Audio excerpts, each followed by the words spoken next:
For most of human history, bread was not a problem food. It was not something people feared, avoided, or blamed for bloating, fatigue, inflammation, or chronic illness. It was the opposite. Bread was strength. Bread was survival. Bread was nourishment so reliable that entire civilizations were built upon it. Medieval Europeans ate bread every single day, often more than once a day.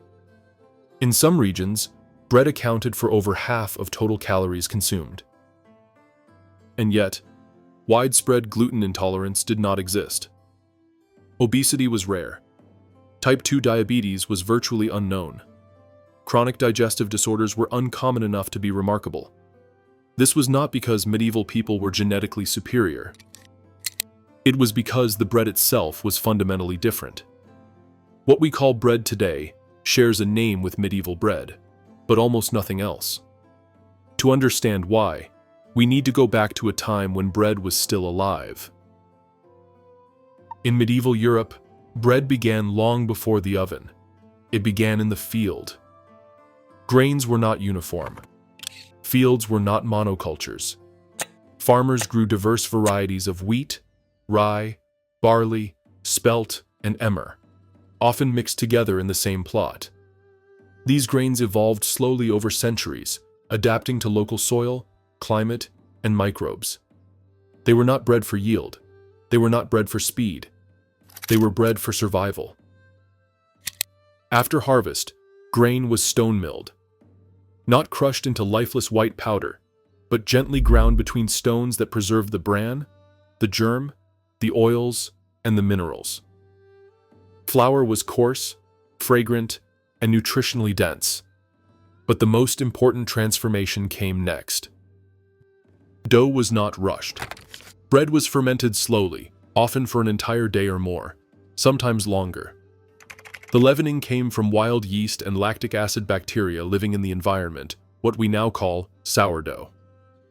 These microbes predigested the grain before it ever reached the human gut.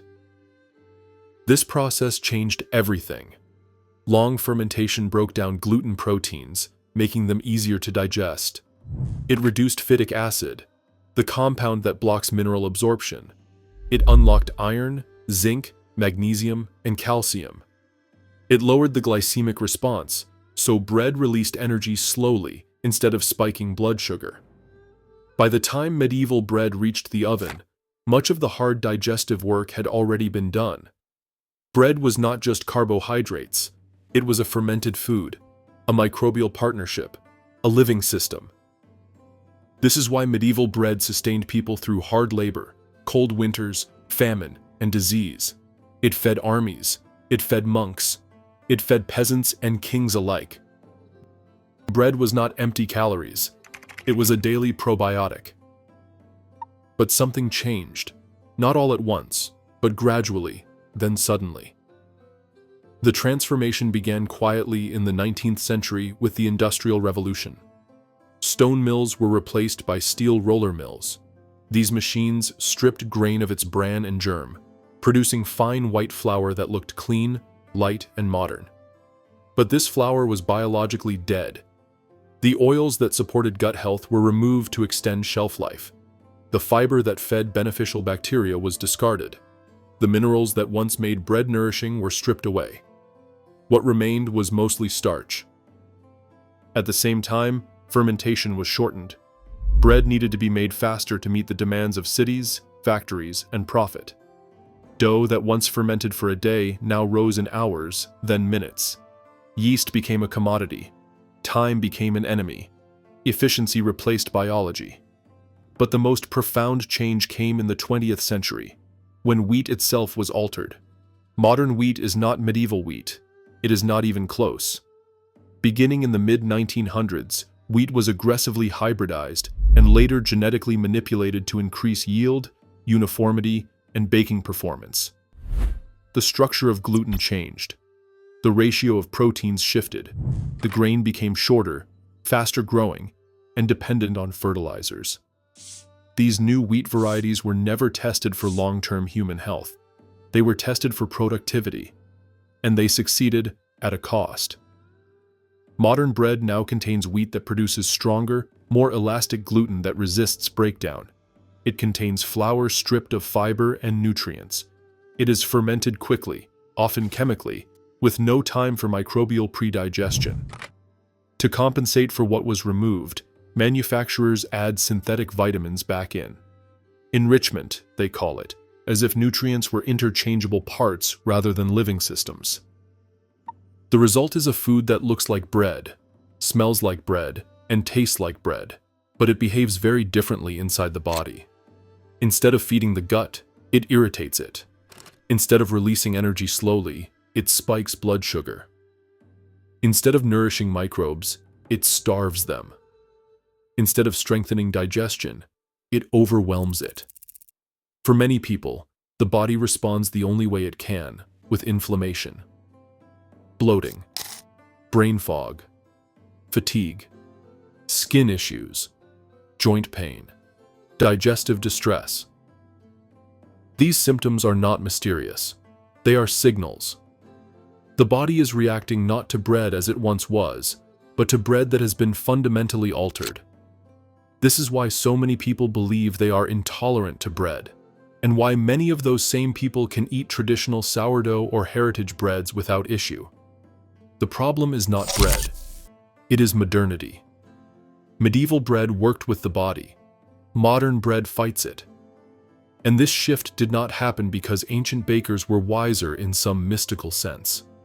It happened because their systems respected biology, time, and ecology, while ours prioritizes speed, scale, and profit. Bread stopped being food when it stopped being fermented. There is another layer to this story, often overlooked. Medieval bread was not eaten in isolation. It was part of a diet rich in fiber, fermented foods, seasonal vegetables, and physical labor. The gut microbiome, though unnamed at the time, was diverse and resilient, supported by daily exposure to microbes from soil, animals, and unprocessed food. Modern life is sterile by comparison. We disinfect everything. We ultra-process food. We eat refined carbohydrates stripped of context. We remove the microbes, then wonder why digestion collapses. Bread became a symbol of this break from nature. Once, it was the glue between land, grain, fire, and community. Now, it is a factory product wrapped in plastic. And yet, the old bread never disappeared. It survived in monasteries, in rural villages, in mountain regions where industrial baking never fully took hold. It survived in sourdough starters passed down for generations. It survived in places where bread was still treated as something alive. Today, as people struggle with modern bread, they are not rediscovering a trend. They are remembering an ancient relationship. When people switch to long-fermented sourdough made from stone-ground flour, something remarkable often happens. Digestion improves. Energy stabilizes. Bread no longer feels heavy or inflammatory. Not because the body changed, but because the bread did. This is not nostalgia, it is biology. Modern science now confirms what medieval bakers knew by experience. Long fermentation reduces gluten reactivity. Whole grains feed gut bacteria. Slow bread supports metabolic health. Ultra-refined bread undermines it. The tragedy is not that medieval bread was better. The tragedy is that we knew this once and chose to forget. We replaced living food with shelf-stable products. We replaced fermentation with chemistry. We replaced ecosystems with monocultures. And then we blamed our bodies for reacting. Medieval bread was a superfood, not because it was exotic, but because it respected the limits of the human body. It took time. It took patience. It took microbes seriously. Modern bread is fast, efficient, uniform, and increasingly incompatible with human health. This does not mean we must abandon bread. It means we must abandon the lie that progress always improves nourishment. Bread, like soil, like seeds, like roots, remembers what works. And when we return to those principles, diversity, fermentation, time, and respect for living systems, bread becomes food again. Not a problem, not a trigger, but what it always was: a daily medicine.